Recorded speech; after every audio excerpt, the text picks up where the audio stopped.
would. That was just coffee. I thought that was.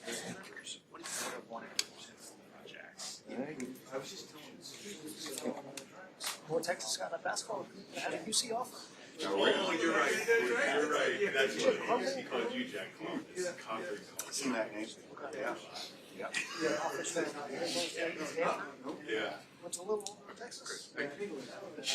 Is this what real-time college athletics looks like? Or big time?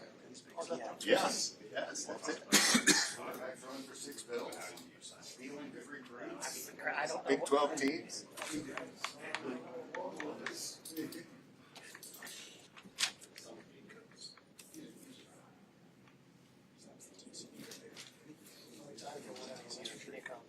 I got to know a couple of the guys on that staff for a little bit, so.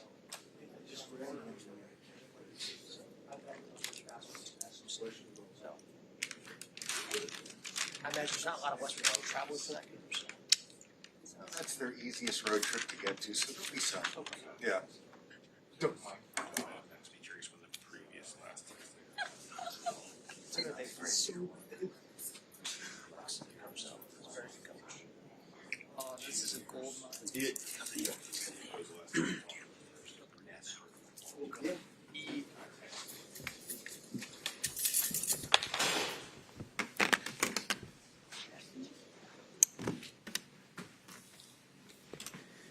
All right, fire away. We'll see. We'll take it day to day. It was a shoulder issue. He came back. And so, again, it's sore today, certainly, and we'll continue to work through the week.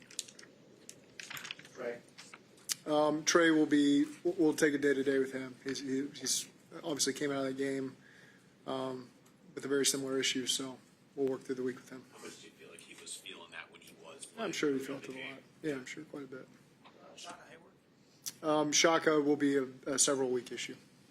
The hit that ended Trey's day, football play or over the line? I don't really comment there. With the amount of double teams and chips and all that kind of stuff that Trey gets, how do you see plans change when Trey's not in the game? You know, How does it change? Yeah, how do things change? Yeah, well, it's like we go against guys. You know, it's when that guy's in the game, you're calling it that way. You know immediately when they're not in the game. So, yes, it changes in terms of a tight end being over there, a back coming out of the backfield. It's not as substantial as when he's in the game, and no different than how we track it when we play other teams. How have you seen kind of the young edges try to take that next step there? Yeah, got to continue to improve. You know, like Shamar. Really, you look at Shamar's time on task; it's minimal in what he's gotten the opportunity to do. And so, I see an ascending player who's just working to get better every single day, and that's what we're asking him to do. Same as you're talking young, you know, Miles is in his third year. I see Miles working to continue to strain, and we've seen some good flashes from him as well. And so, we just continue to see those guys develop. Demetrius told us, Zach, that it was a defense-only meeting today to kind of address all of the techniques and kind of also the subjective part of yesterday, sticking together as a group. What does that show you about his leadership and that group? Yeah, I think we've got good people in that room, and we're into holding each other accountable. That's the biggest thing. It's little things. It's not always a big thing. You know, it's just giving up an extra 3 yards sometimes on a run or a perimeter play. It's being a step hesitant, and so maybe you're not missing a tackle, but you are missing a tackle because of the little hesitancy there. So those are things that I think we're seeing as a unit, as a team, that we've got to clean up and be better at. And there's not wholesale changes to be made with that stuff. It's just fundamentally we got to be better, and that's really at every level of the defense. There's certainly things in the other two phases as well that we have to clean up on offense and special teams as well. That hasn't been good enough either. So as a team, those are the things that we're all accountable for, and I know that the guys are of the right mindset to get it fixed and play better so that we can go win a game. How much do you look back at some of the stuff from yesterday and just say there's just too much inexperience on the field on defense together that's causing some of this stuff? That's where we're at, and so we have to create that experience quickly, you know. And so again, learning from number one, you can't make the same mistake twice. So maybe you're seeing it for the first time or in the context of a game for the first time. And if we're slow to react, then the second time we can't be slow to react. And so there's going to be a little bit of that, especially when you're playing some young players, which we got a couple of rookies playing on defense that I think have tremendous upside, and I'm excited about them. And at moments, there's going to be growing pains. You just can't have them all together. You know, one play this guy, one play that guy. I see elements that I'm excited about in our future as we continue to grow this week and going forward.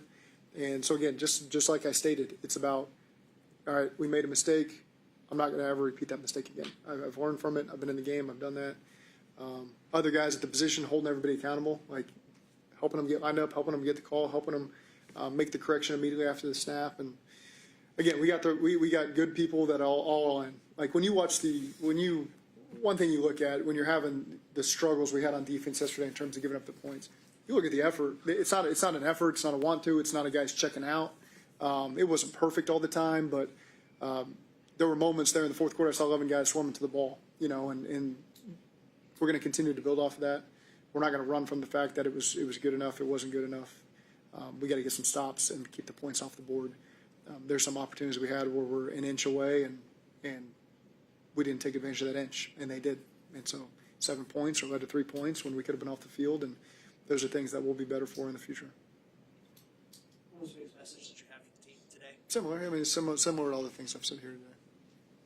You look at the standings of the division right now, and for all of the struggles on defense, for all of the struggles you've had overall, 3 and 5, but still right in the thick of it. I'm aware of it, absolutely. And today's about cleaning up yesterday for us. You know, it's not, I'm aware of that. That hasn't been a focus for us today. We just have to control things we can control, because if we do that, we're going to be just fine moving into the future, and we'll be able to take advantage of the opportunities we get. But until we make these corrections and are better for it this week, then none of that's going to matter to us. And we know that. I know that our guys are accountable for it and want to get it fixed.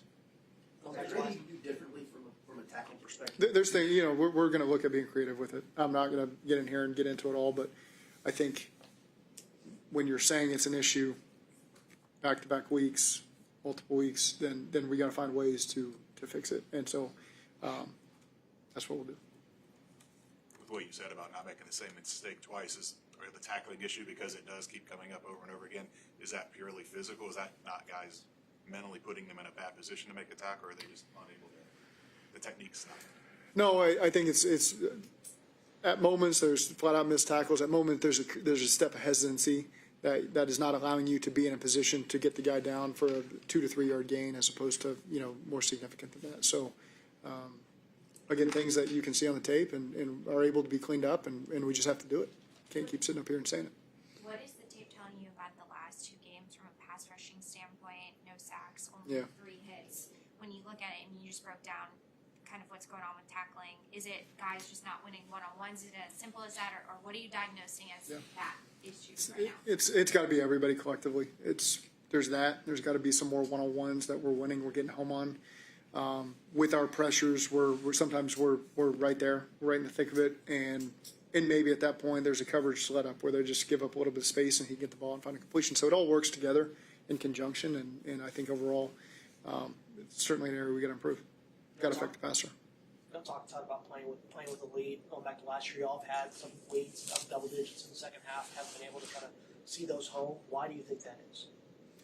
Well, I think there was 3 drives there we didn't score in the second half, and they're all frustrating. They're all disappointing. The first drive, the second half, you know, that was a chance for us to create a lot of separation there in the game, and 2 efficient plays. The third down didn't work out for us. Disappointing, because that was the opportunity for us to put the game away, quite frankly, and go down there and create a 3-score lead and start to run away with this. And so, you know, you've asked me a lot of defensive questions a lot, but there's still things on offense, obviously, that, you know, we want to score a higher percentage of our drives than we just did. And you cross that 40 threshold, and that's going to be tough to beat. And so, again, we have high expectations for what the offense does. There was opportunities there yesterday to capitalize on, to get more points on the board, even if it's just 3 points, and would have been able to win the game and be able to clean up the stuff after a win, which is a lot more fun than doing after a loss. Doesn't mean that anything necessarily changes, because you still got to make these corrections, but there were still opportunities out there that offensively we got to take advantage of. When you go back and look at some of those opportunities last year that kind of slipped through y'all's fingers, is there other commonalities that you see as to? No, I think last year was different than this year.